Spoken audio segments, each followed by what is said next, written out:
అడి వాంగినేనో కొంగు పిరాట్టి అయిపోలే.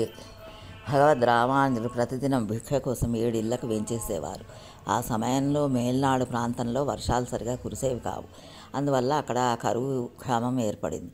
అప్పుడు అక్కడి నుండి సుమతి అనే పేరు గల స్త్రీ తన భర్తతో పాటు శ్రీరంగానికి వలస వచ్చింది. శ్రీరామానుజుల వైభవాన్ని గ్రహించింది. అకలంక నాట్యాల్వాన్ వంటి ప్రభువులు, కూరేసుల వంటి మహనీయులు అందరూ శ్రీరామానుజులను ఆశ్రయించి ఉజ్జీవించడం గమనించింది. తాను కూడా వారిని ఆశ్రయించి వారి కృపకు పాత్రమైనది. తమ దేశంలో కరువు పరిస్థితి చక్కబడిన తర్వాత శ్రీరామానుజుల అనుమతితో తమ దేశానికి ప్రయాణమైంది. అప్పుడు శ్రీరామానుజులను ప్రార్థించి ద్వయోపదేశాన్ని, వారి పాదుకలను తిరువారాధనగా పొందింది.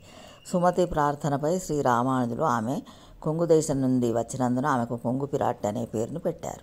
తర్వాత కొంతకాలానికి చోళరాజు వల్ల కలిగిన ఉపద్రవం కారణంగా శ్రీరామానుజులు మేల్కోట ప్రాంతానికి వెళ్ళేటప్పుడు దారిలో కొంగు పిరాట్టి రామానుజులకు వారి శిష్యులకు అతిథి సత్కారాన్ని చేయగోరింది.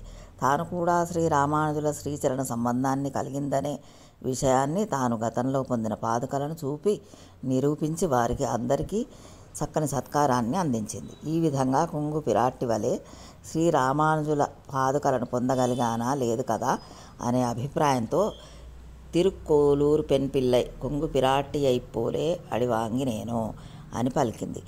అడివాంగుదల్ అంటే పాదుకలను పొందడం. ఇది శ్రీరామానుజ చరిత్రలోని వృత్తాంతం. ఆళ్వార్ ఎంబెర్మానార్ జేయర్ తిరువడిగలే శరణం. అడియేన్ రామానుజదాసి. జై శ్రీమన్నారాయణ.